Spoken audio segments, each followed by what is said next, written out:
తెలుగుంటి ఆడబడుతూ నిర్మలా సీతారామన్కు ఆర్థిక శాఖ మంత్రి కేంద్ర బడ్జెట్ ప్రవేశపెట్టిన విధానం చూస్తుంటే జనసేన పార్టీ తీవ్ర నిరాశ గురైంది.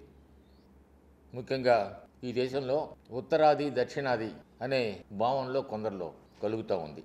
ఆ భావనకు చేయూతనిచ్చేటట్టుగా ఉంది ఈ బడ్జెట్.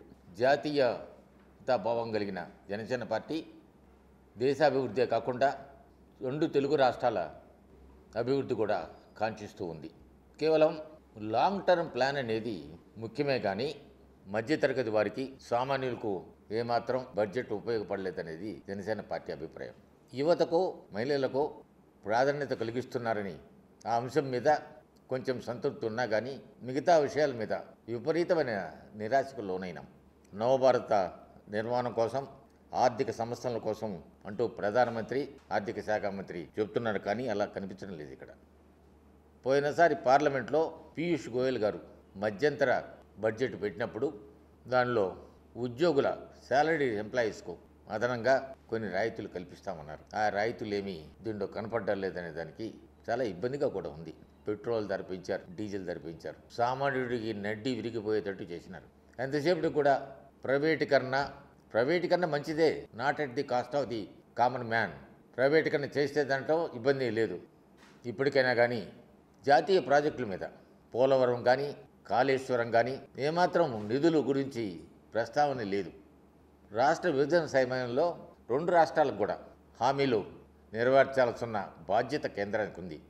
అది కొంతవరకే పూర్తయింది. దానిలో కనీసం కేంద్ర బడ్జెట్లో ఆంధ్రప్రదేశ్లో పోలవరం జాతీయ ప్రాజెక్టు, అదేవిధంగా కొత్త రాజధాని, ఆర్థిక లోటు, వాటి గురించి ఏమీ కూడా ప్రస్తావన లేదు.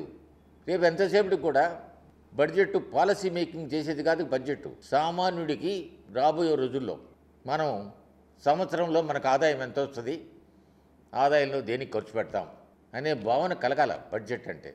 ఎప్పుడో ఏదో చేస్తామంటే ప్రజలు అప్పుడు దాకా చూసేదానికి సమయం లేదు. ముఖ్యంగా స్పెషల్ స్టేటస్ ఇస్తామని చెప్పి ఆ రోజు పార్లమెంట్లో, రాజ్యసభలోను లోక్సభలోను చెప్పారు. ఆనాడు ఉన్న ఆర్థిక శాఖ మంత్రి కానీ పార్లమెంటరీ వ్యవహారాల శాఖ మంత్రి మాత్రం స్పష్టంగా చెప్పారు. నీతి ఆయోగ్లో ఉన్నది కూడా ప్రస్తావించారు. కనీసం ప్రత్యేక నిధులు ఏమన్నా కూడా ఇస్తా ఉన్నావా లేదా, ఆ నిధుల గురించి అసలు మాట్లాడడంలే.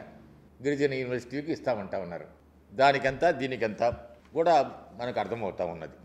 8 కోట్లు పెడితే 4 కోట్లు తెలుగు రాష్ట్రాలకు చెరకు 4 కోట్లు వస్తాయి. పెట్రోలు డీజిల్ పెంచేసి రహదారుల అభివృద్ధి కోసమని ఇప్పుడున్న సెస్సు ఇంకో రూపాయి వేస్తూ ఉంటా ఉన్నారు. విజయవాడ విశాఖపట్నం రోడ్డు ఎంత గొప్పగా ఉంటుందో మీ అందరికీ తెలిసే ఉంటుంది. ఇప్పటికీ 8 రూపాయల సెస్సు వసూలు చేస్తూ ఉన్నారు.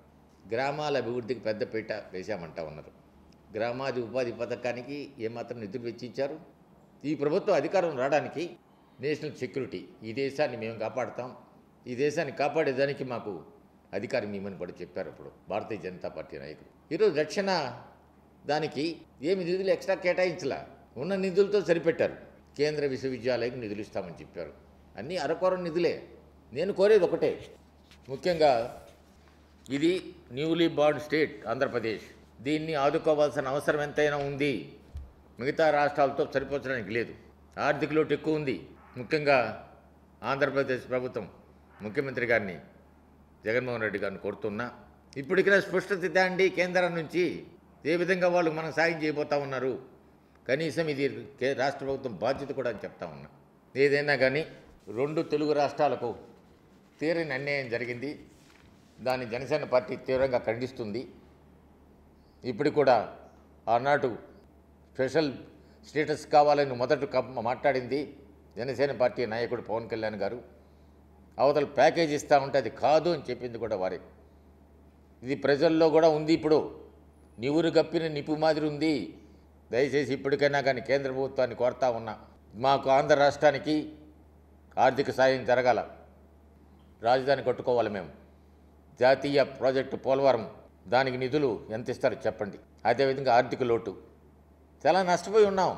కట్టుబట్టలతో మేము ఈ రాష్ట్రం హైదరాబాద్ నుంచి వెళ్ళి విజయవాడకు వచ్చాం. దయచేసి సానుభూతితో పరిశీలించండి. జనసేన పార్టీ తరఫున మిమ్మల్ని కోరుతా ఉన్నా, తెలుగు ప్రజలను అసహనానికి గురి చేయొద్దండి అని కోరుతా ఉన్నా.